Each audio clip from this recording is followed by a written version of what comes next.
Welcome to Ball Talk Deep, where we talk deep about ball. It's Andrade and Irwin back at it again. Drop a like, drop a sub, drop a comment before we get into it. We post 5+ videos a week, and this time around, we're going to switch things up. We know we've been doing a lot of reaction and playoff coverage, and while that is fun and it does get a lot more new viewers, it's time to mix in some new topics, some fun topics, some different topics, and we're going to start off with a fun one where we got a start bench cut one between Luka Doncic, your boy, Trae Young, and Devin Booker. Jeez, you already man, know. Man, Jesus. Not going to be easy. I'm sure if they've been watching long enough, they already know who we're going to be going with. There's going to be something that nobody's going to be satisfied no matter what, but it is That's true. It is what it is. Obviously, we'll welcome your comments, but as you guys see right over here, we got shit. Crazy ass shit. But what do you think, Andrade? I don't know. I'm trying to look at this different because usually the way I treat start bench cut rankings is or choosings is like I usually start a player that's good and I bench the best player for me or like the one that I think is most clutch, because in my mind it's like, okay, you're gonna bench so he has more energy towards the end. But I've noticed a lot of people treat it like no, you start your best player, your favorite player, and you bench because then he comes off the bench to give your team added boost, and it's not necessarily who's the most clutch or whatever. So with that being said, I'm gonna approach it more as that second point of view, and yeah, God, I already know who I'm gonna cut. This was pretty easy for me. Plot twist: he's gonna cut his boy. What? Damn. Plot twist. All these are his boys. How hard was this one for you? Because we've done some ones where it's actually pretty hard for us to choose. It's hard, but it's not too hard at the same time. Look, man, I'm gonna start Luka. I'm gonna bench Booker, and shit. This is super tough, but I'm gonna bench Trae Young, man. Shut the fuck up. Super tough. You're talking shit right now. Yeah, it was super tough for you to cut Trae. Well, look, because when did you become such a Trae Young fan?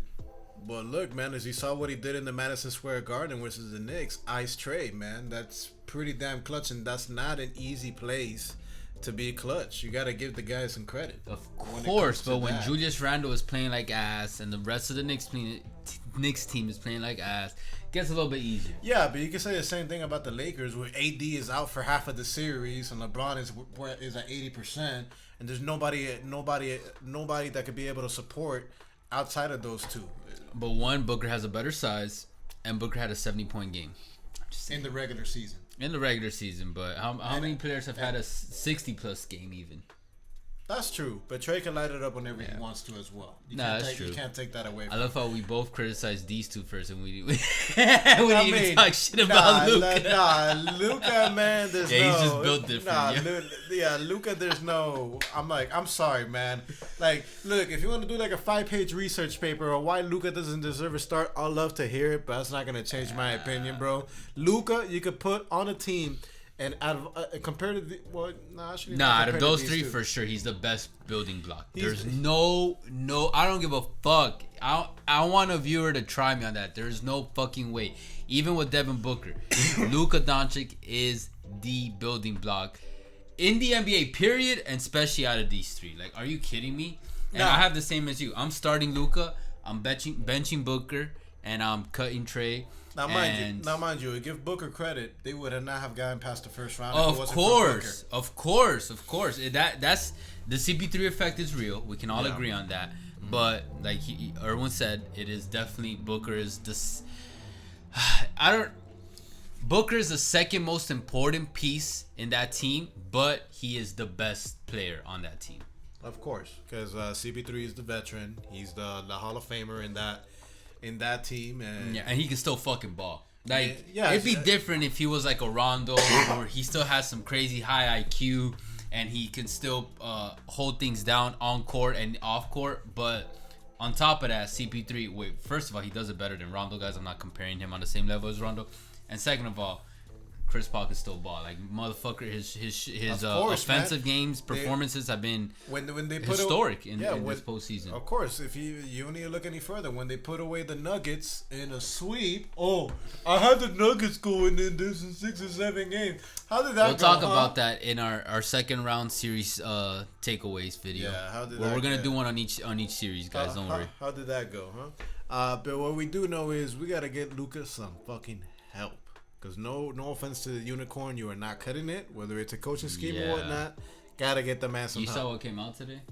Apparently, Mark Cuban was like pretty upset. I haven't seen that part. No, but there was a report that came out about Luka.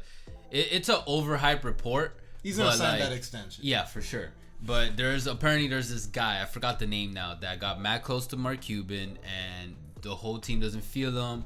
Like Luka doesn't fuck with him apparently, and a lot of other players on the team, because he's not even part of the organization. He's just like some betting guy who somehow has like cozied up to Mark Cuban, and Mark Cuban like really likes, and because of just that, he has a bigger voice than he should have for his position in the organization. Shit. Yeah, AM Hoops covered it, and I was like, oh shit. And I also saw a tweet, but this is a tweet, guys, so I don't know how much. Remember, rumors are rumors, man. I hate when people put too much weight on rumors. But another thing was, I read that they're over Rick Carlisle, which I'm not gonna lie. Although I do believe Carlisle is a good coach. At some point, you gotta switch things up if it's been too long, and he's been there for a minute and things haven't. But most importantly, Kristaps, figure your shit out. Cause bro, once the Mavs can get shit right for Luka, the exact same thing we've seen happen with the Phoenix Suns and the Atlanta Hawks. Imagine what Doncic would do. Are you? Yeah, we actually made And this year, if they had him ready this year, like his team ready for Luka for this year, I would actually be pretty confident that they would reach the finals. And seeing as the Lakers went down, the Nuggets went down. And you know what? I'm glad that you brought that up. The way how the Mavs went down, the way how the Nuggets went down. Are we gonna see the Balkan duo team up? Oh shit! Yo, that's an old video. Go check that out, guys. That's that Balkan duo, that region, the Serbian brothers, but they're not both from Serbia, right? I remember the comments. The people were telling me, they're different. Like it's similar. The Balkan region, it has multiple countries that are in it. If you guys didn't know, but that would be if Luka Doncic and Nikola Jokic team up. That. The same hype that I had and hope that I had for Kristaps and Luka, that's how I feel about this, but times 10 and way more confident. I'm like, bro, you're scared of the Nets, bro? Psst, man, you'd be more scared of that duo than the Nets, man. I'll tell you that. Yeah, they'd be sharing the ball. They would understand. Bro, they could probably speak, and I don't know if forgive me, but I'm not sure if they speak the same native language, but like, imagine if they could, and they're communicating like that on the court, and nobody knows what the fuck is going on. That'd be some dope ass highlights. But anyways, guys, let us know what you guys think in the comments, man. Who you starting? Who you benching? And who the fuck are you cutting? Yeah.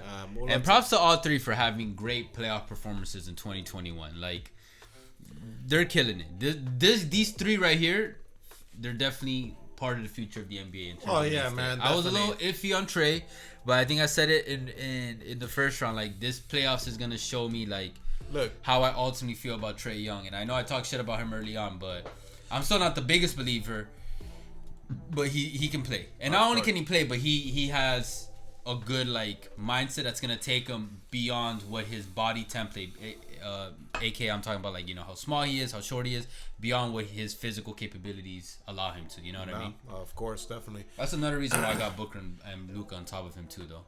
Because if Trae Young was 6'5", doing what he does, I'd be a bigger fan of his future ceiling. Oh, we'll see, man. If Kendall Jenner starts dating Trae Young, then shit, man, he's gonna become more of a believer as well, because she has an eye for talent when it comes to that. But either way, guys, appreciate all the love and the hate. You guys already know. Catch us on Twitter, TikTok, and all podcast streaming forums. Did I say it right? Platforms. Podcast streaming platforms. We'll catch you guys soon. For now, later. Take care.